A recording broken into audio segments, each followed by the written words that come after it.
Hello, welcome to Semana Doc. This is Gladys. And I am Henry. And today we are going to be talking about a very fascinating topic.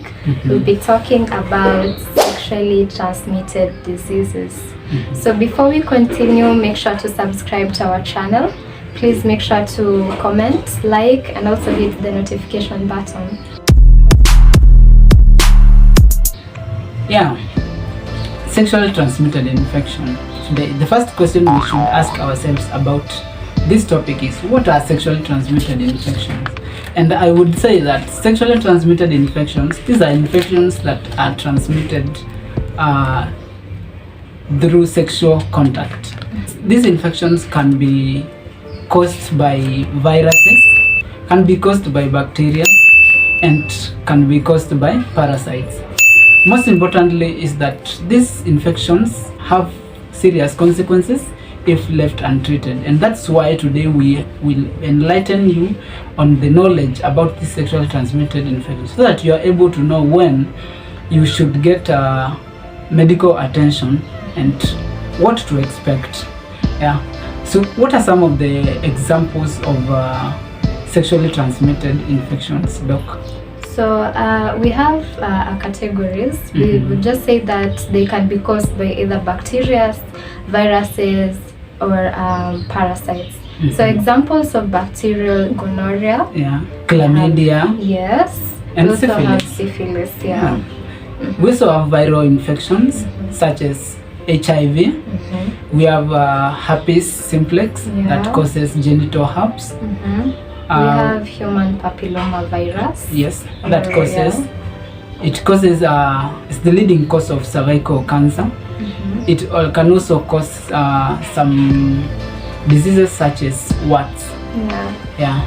We also have parasitic sexually transmitted infections such as trichomoniasis. Yeah, trichomoniasis. Yeah.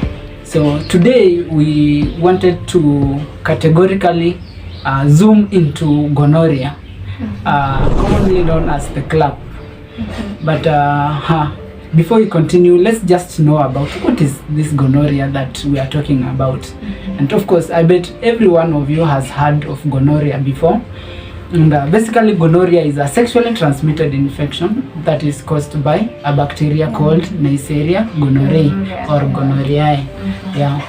So, Doc, if I may ask you, what are some of the risk factors that will put you into the risk of getting or contracting this gonorrhea?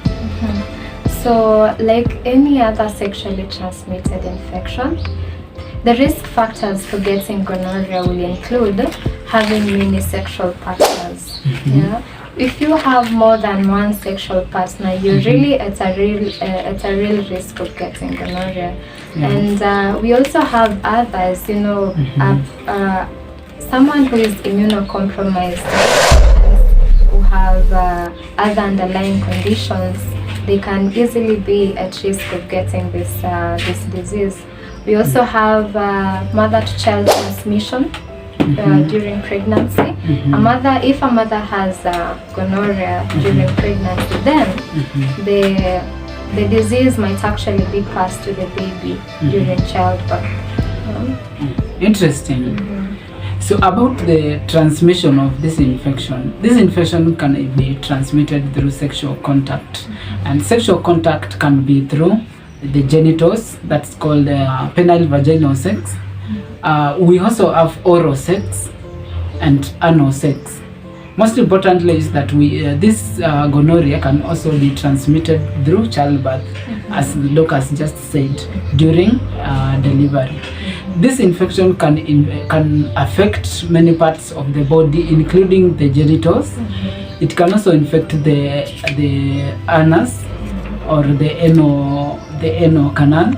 It can also infect the throat, and in the event that it is not treated early, it can be seeded into the blood and cause distant infections from the primary site of infection. That's very true. So we have signs and symptoms of these diseases, right? Yeah. So which are the signs and symptoms? Oh yeah. how will you feel so that you can suspect that you are having gonorrhea? The first and commonest is actually urethral discharge. The discharge can be yellowish to greenish and can at some time have some blood tinge. It is generally a bad looking thing altogether, and if you get such a discharge, suspect that you have gonorrhea. You will also have painful or burning sensation during urination. It is very important to note this sign, or rather this symptom, because especially for men, anytime a man has a burning sensation or painful urination, in as much as it can also be a sign of a urinary tract infection, as discussed before in our previous topics, it is very important for men to get tested for sexually transmitted infections such as gonorrhea when they present with these symptoms.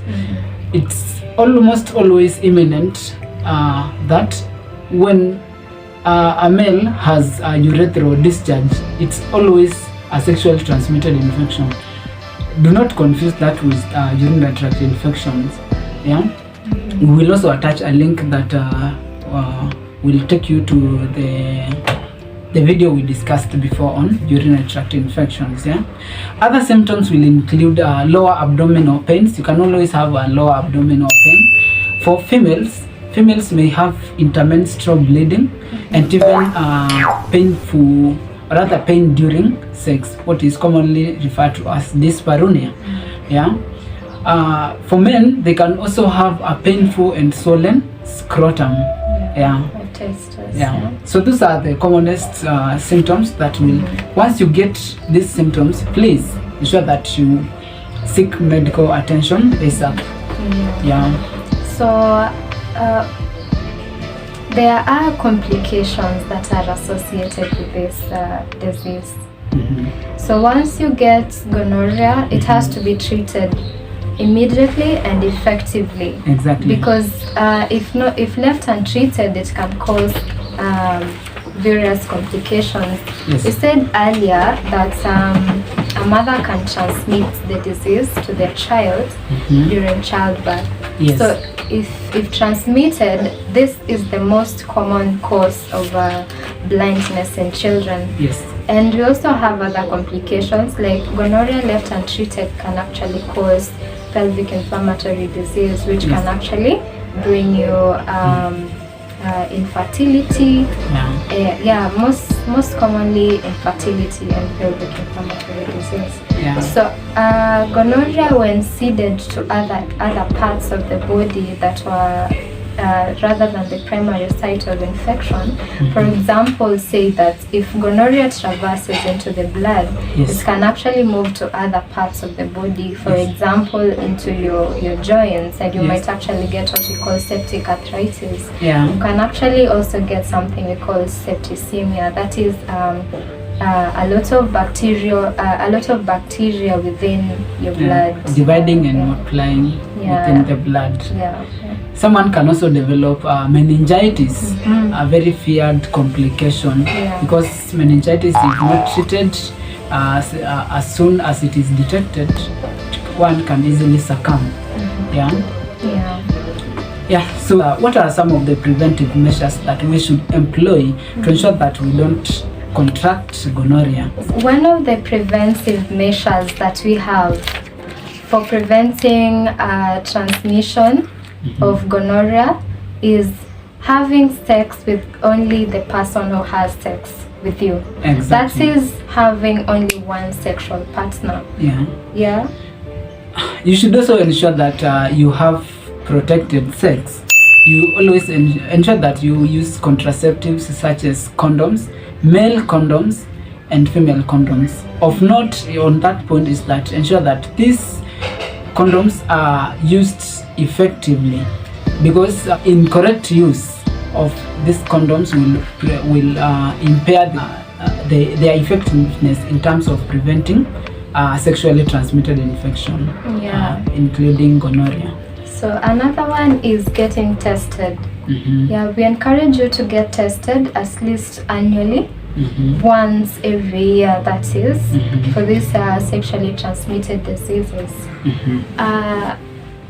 For those people who have multiple sex partners, like those people who have more than one sexual partners, then we actually encourage you to get tested more frequently, at least every 3 to 6 months. Another preventive measure is actually abstinence. In as much as it might sound impractical, abstinence is one of the best. Actually, it's the best, because if you are not having any sexual contact, it's very difficult for you to contract gonorrhea. And also avoidance of alcohol and substance use. Exactly.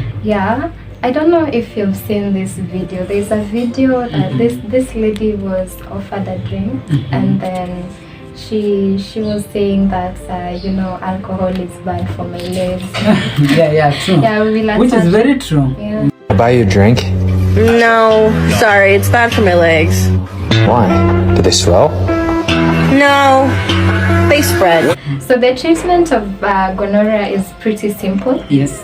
Because this is a bacterial infection. Bacterial infections are generally treated with antibiotics. So depending on the symptoms that you will present with to the hospital, then your doctor will see the most appropriate antibiotic to give you. And then they might also prescribe some pain medications for the pain. And of course, the pain medications are selectively given in that the painkiller of choice is a painkiller that has an anti-inflammatory effect. We are talking about some simple painkillers, such as diclofenac and ibuprofen. So are there some myths that you might have heard about gonorrhea? Yes, of course. One of the common myths that I have come across is people saying that once you hug, kiss, or share a bathtub, or even you are in a swimming pool with someone who is infected with gonorrhea, you can actually transmit the bug or the gonorrhea. But while this looks like to make sense per se, it's not true, because this bacteria cannot survive outside the body enough to wait until it gets seeded to the next person. So that is not true. Another myth about gonorrhea is that you are immune to gonorrhea once you get treated. It's not actually true, because nowadays we hear of this thing called super-gonorrhea. So super-gonorrhea actually is a more resistant strain of gonorrhea. And we've actually seen this. The more people get treated for gonorrhea, the more this bacteria mutate, the more they change. And now we even have this thing we call super-gonorrhea that I'm sure most of you have heard about it. Now, Doc, that you have mentioned super-gonorrhea, can we try to understand what is about super-gonorrhea? Can I give you a story about super-gonorrhea, where it developed and how it came into existence? Fine. I am not good at giving stories, but you have to listen. The first patient, who is referred to as patient 0, who was actually detected to have super-gonorrhea, was a patient from England. Now, this patient traveled all the way from England to Thailand. In Thailand, he met a lady and they had sex. When he came back to England, he went for some testing and was treated for gonorrhea. The tests got positive for gonorrhea, and he was treated for using the normal regimens of gonorrhea. But the doctors realized that these medications were not working. So they did some more analysis, only to find that this gonorrhea was becoming resistant to the normal regimens of gonorrhea. Of course, they managed. Of course, they managed to treat it. There is the use of very advanced antibiotics that can still treat. We are not saying super-gonorrhea is untreatable, and we are not scaring you. Now, these doctors later I realized that this man had a sexual contact with the Thailand lady later on. Yeah, you remember the lady. Now they tried to trace this lady, but this was in vain.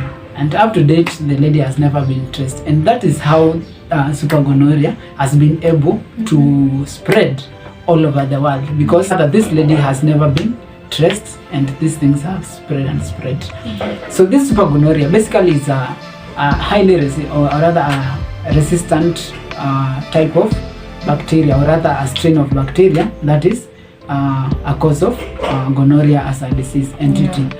But there are some of the factors that are postulated to have led to super-gonorrhea.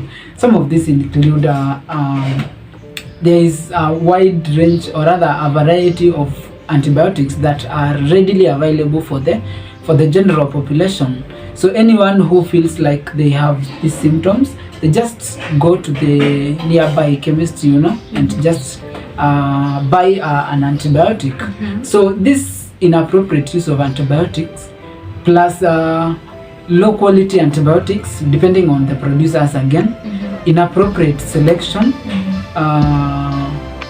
We also have a genetic mutation of the bacteria itself. It has mutated severally, and these are the factors that have been able to contribute to this resistance. Yes. Another factor, before I forget, is